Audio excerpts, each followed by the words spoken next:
Welcome back to Tabletop Assault. I'm Ross, and today I'm going to continue my retrospective look on various codexes within 8th edition.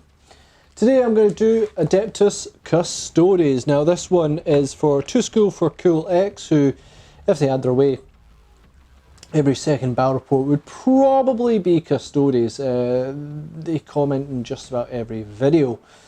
So it's one that has obviously been requested, and it is one that, you know, we introduced Adeptus Custodes to the channel in 8th edition, and they've seen various different ways, you know, different things going on with them. We've noticed many strengths and weaknesses going on. Now, as I said, I will look at the codex itself. I'm not going to have a look at War of the Spider as such, though that actually adds a lot to Custodes. Some positive, some not so positive. But I mainly look at the codex itself because it is the sort of foundation stone of most of the force.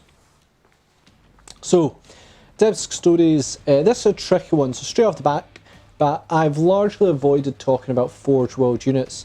It is a large addition for some codexes like Space Marines, but in particular for Custodes, it's very important because it nearly doubles the unit count and has a huge amount of variety that is missing in the codex itself. This being more troops, transports, flyers, and of course anti-vehicle / heavy support. Though some heavy nerfs did make that a lot worse.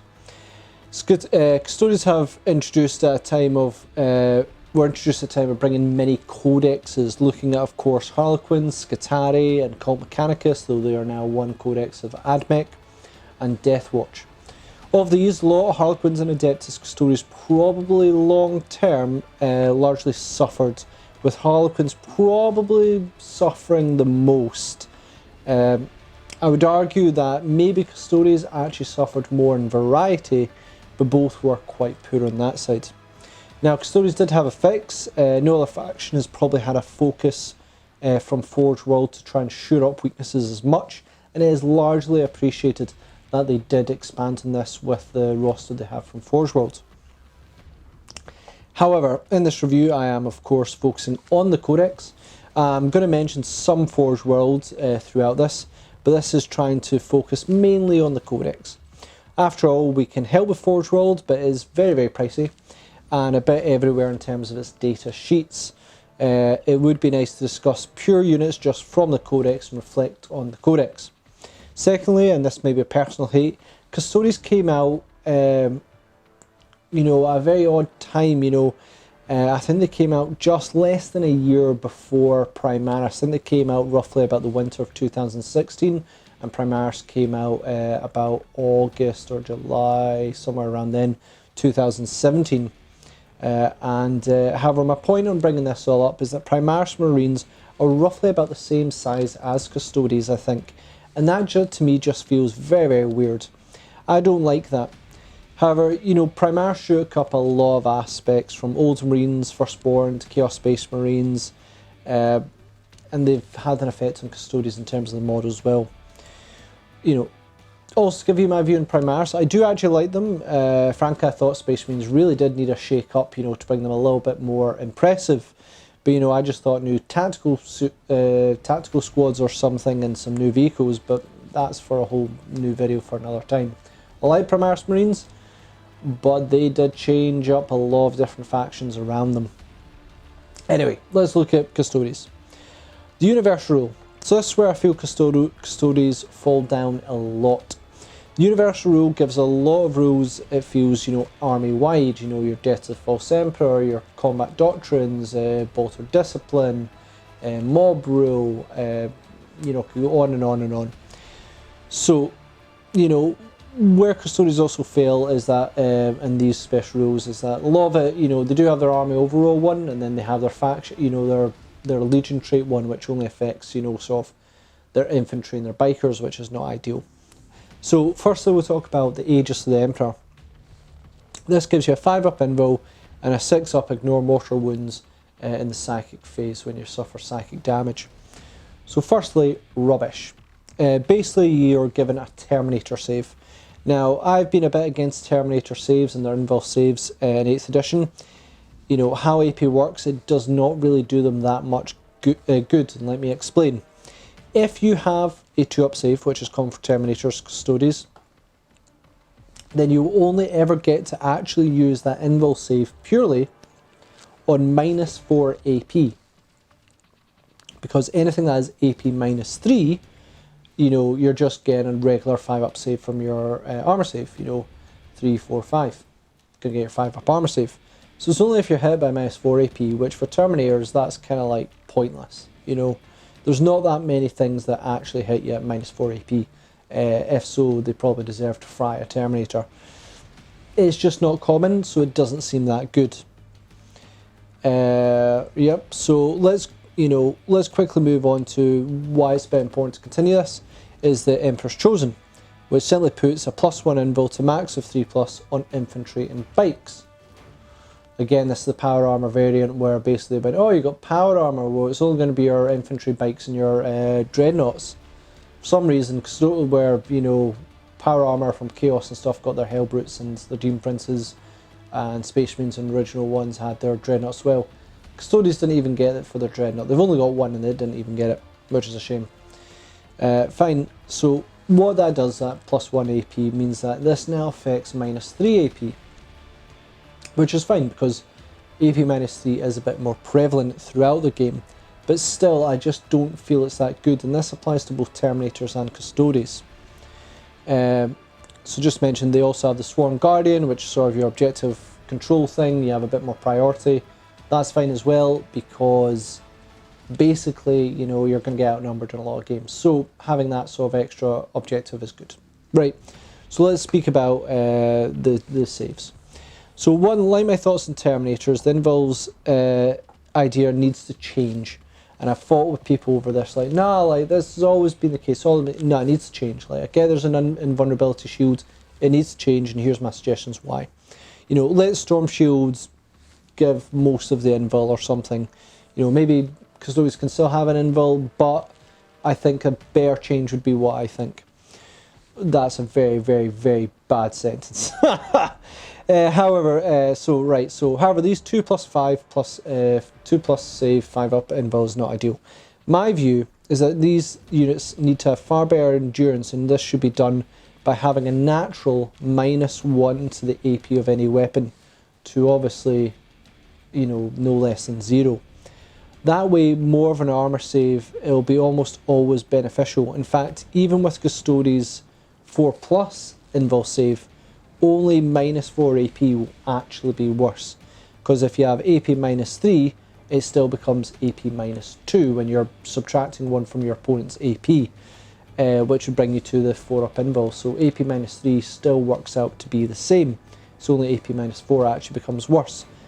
But it just means that things that are like AP -1, AP -2, they are going to be less detrimental to Custodes. So basically you're going to get a benefit of AP -1 becoming 0, AP -2 becoming 1, AP -3 becoming 2, AP -4 becoming 3.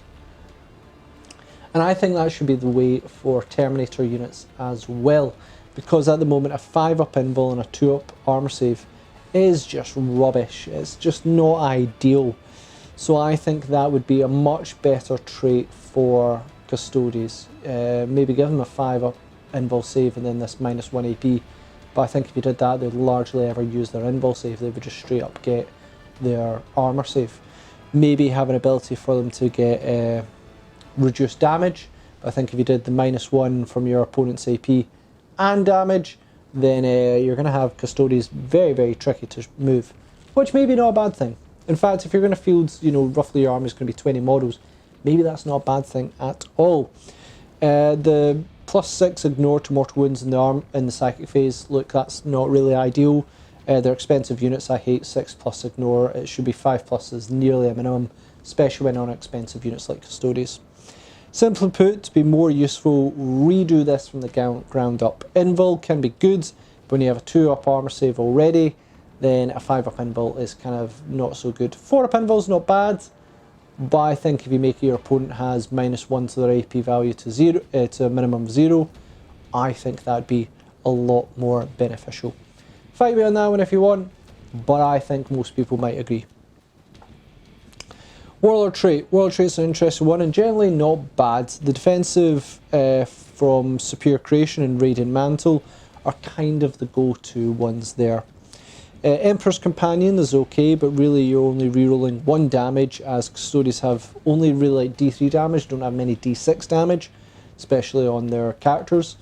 So, you know, you're going to be rerolling the 1s and 2s, you probably won't risk the 3s and 4s.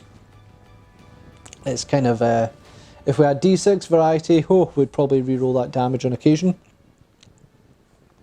Impregnable Mind. I don't like these single deny rolls, even with the +1 bonus to it.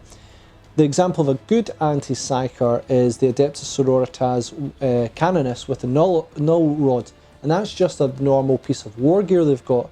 This makes them immune to psychic powers and an 18-inch -1 cast and deny.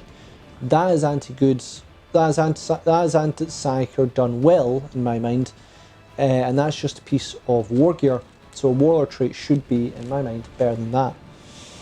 Champion of the Imperium, I like the idea, but not really ideal. A lot of Custodian units are fairly slow, so it's tricky.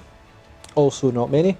Generally, I'd probably change that one and Impregnable Minds. One thing I would say is that looking at the Warlord traits in War of the Spider, I know like it was done in the different type of chapters, if you will, but there is some good ones there that made me think twice about just taking the defensive ones, because Superior Creation is pretty darn good. Stratagem, let's not kid ourselves, Custodes stratagems were tough to come by because getting that battalion was very, very expensive. Sure, you could use the Loyal 32, but I always preferred just using pure, you know, armies from one codex. Very rarely did I mix and match, so, you know, having a pure Custodes force, that could be a problem. 9th edition, I think we're probably going to see a lot more of their stratagems, and actually I think I played my first 9th edition one and I used War of the Spider. I used nearly half of my command points like before the game. I put a lot into pre-game stuff for Custodes, which was very interesting and very nice to have that many command points. Generally, they were overall okay, many of them situational dependent rather than setting up, which made it difficult to keep them in mind because you had to enter a certain situation and then remember to use that stratagem, and that would be quite difficult. Many will also just depend on your playstyle. Stooping Dive, don't think I ever actually used it, but it's very expensive, but always one to keep in your mind. A well-played bike unit or shield captain on Dawn Eagle, being able to interrupt your opponent's plans, can shatter games. So it's definitely worth, it's expensive, but I think it's actually worth the 3 command points you spend. It's very rarely I see a 3 command point stratagem is worth it. In this case, I'd say it is. Tanglefoot Grenades, cheap, and has actually saved me once or twice from dangerous charges. It's not a certainty, but it's definitely worth it for 1 command point. From Golden Light, those Forge World Dreads need a way to get in, otherwise they will die. So when they walk across the field, so yeah, from Golden Light, excellent one.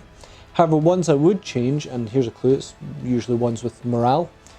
Unflinching, Custodes are going to struggle with Overwatch, I feel, in this edition, so that could probably go. Avatars of the Emperor.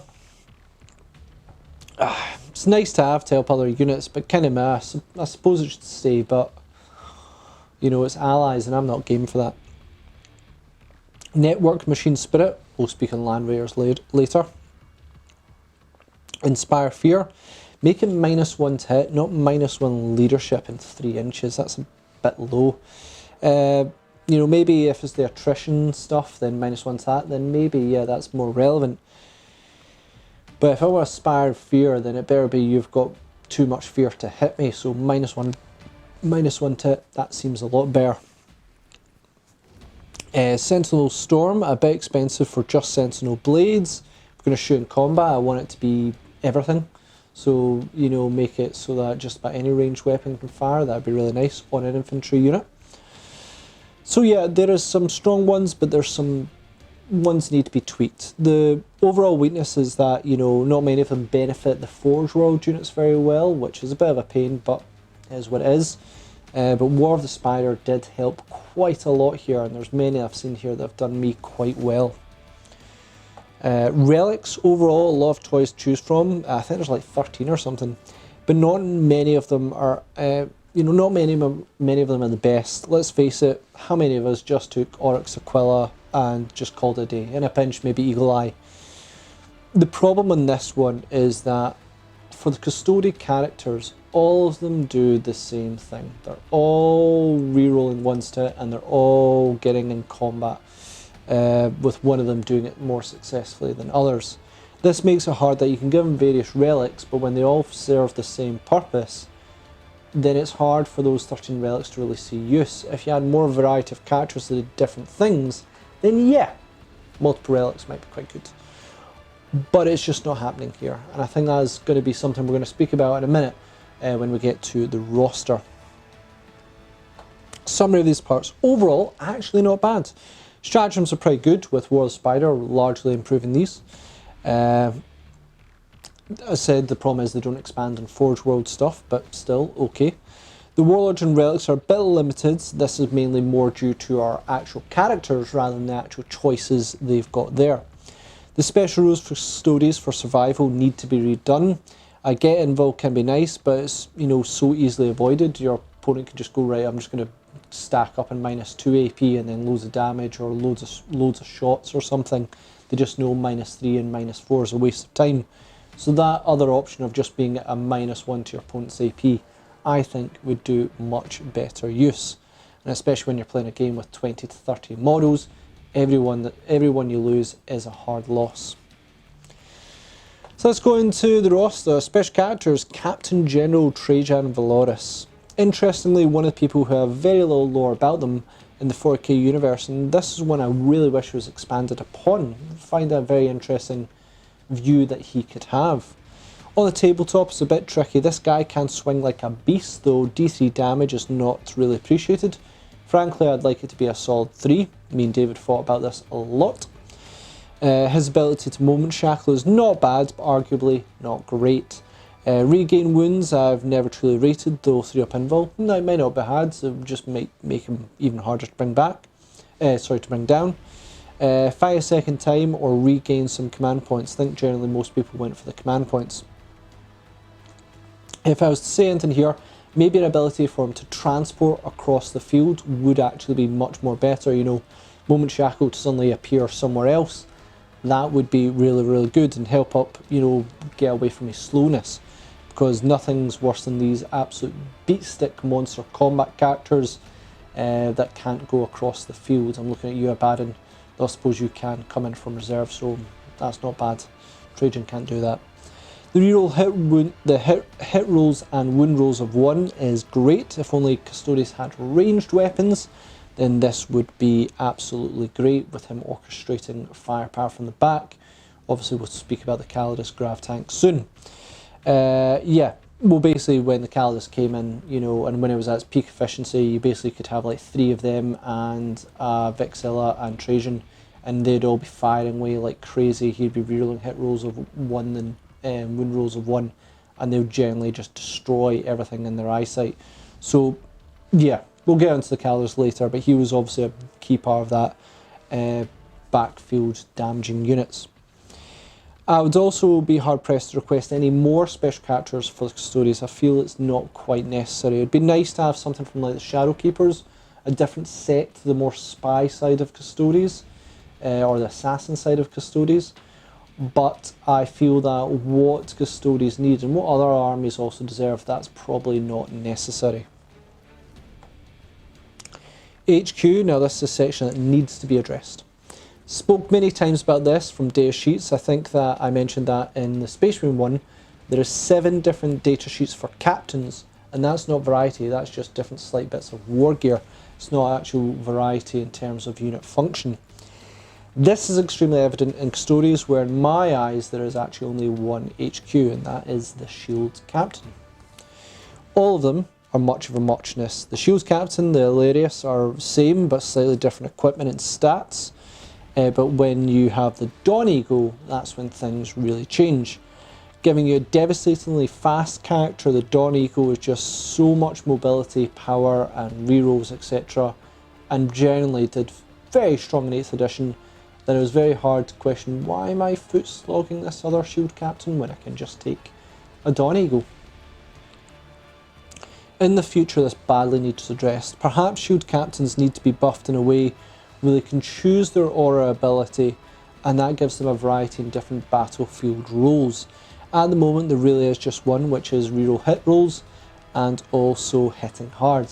And the jet bike does that well, keeping pace with all units in the game.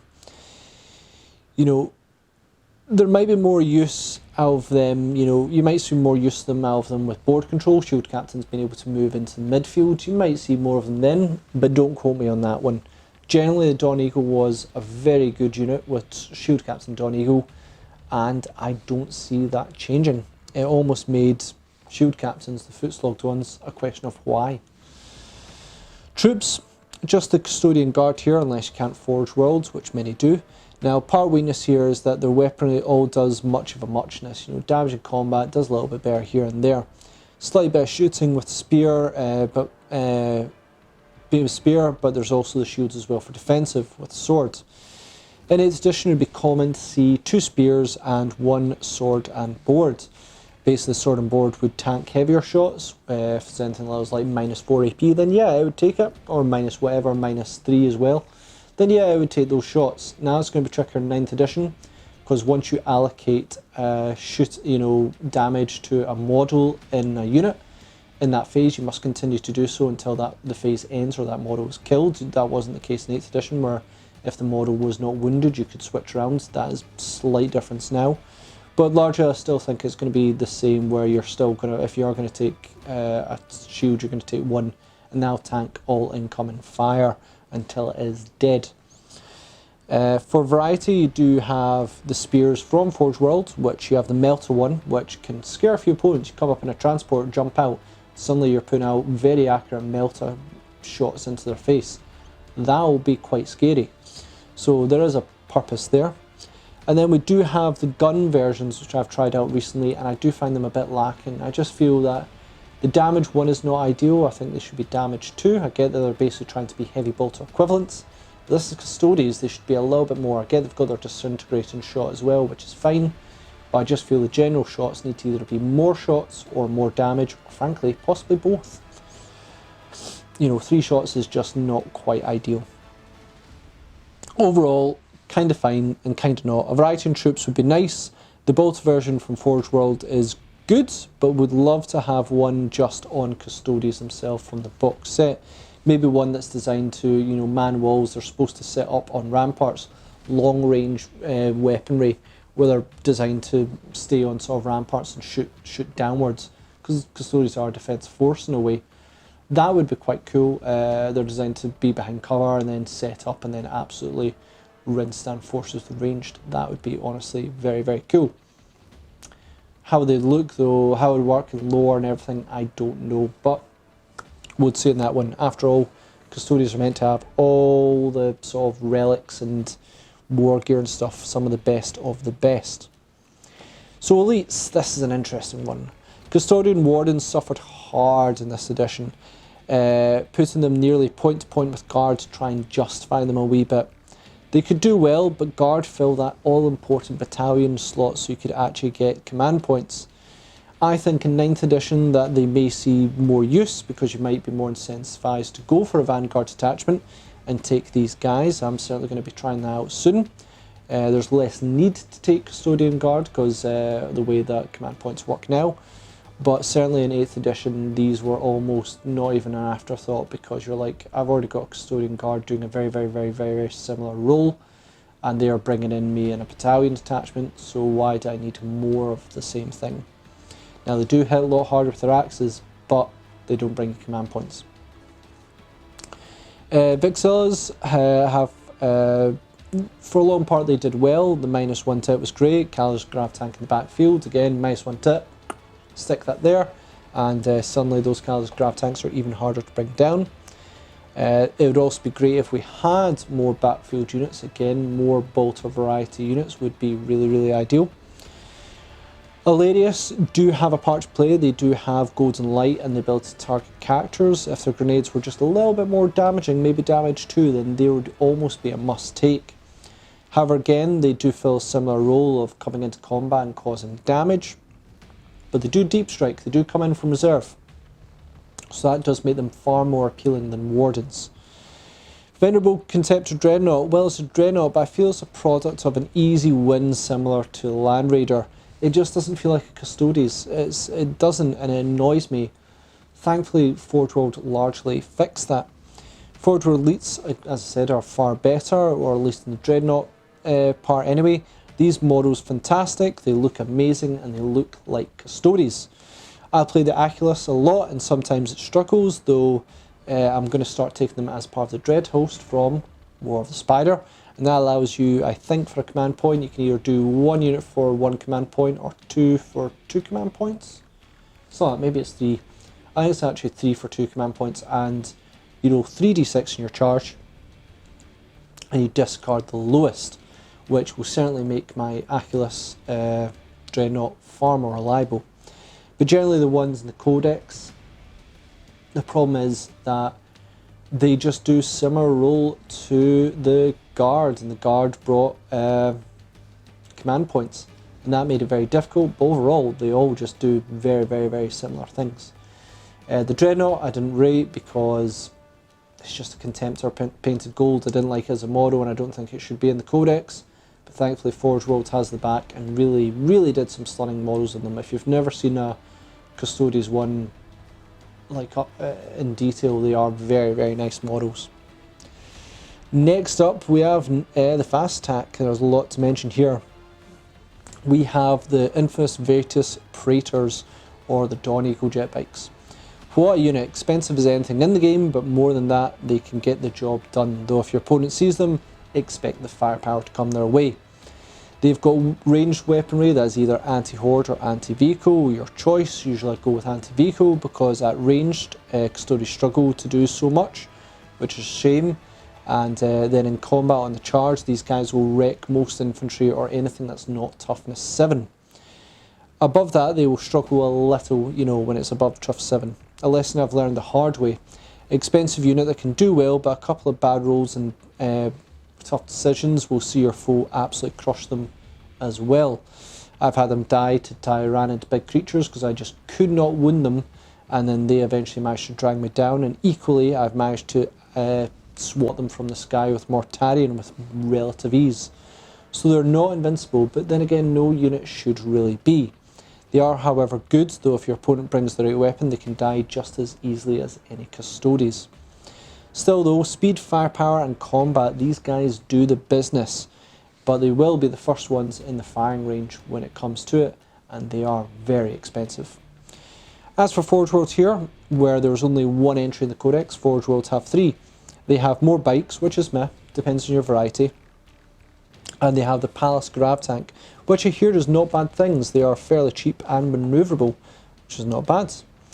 Then we have the Venatari, the jump pack lads, that do struggle a bit against their bike counterparts. But they are cheap, and frankly they look kind of cool. And the memes, you know, we saw a lot of the jokes, if you remember them, from a certain movie that had golden winged soldiers. Yeah, that was hilarious. So that was a good weekend when we all made fun of them in that one.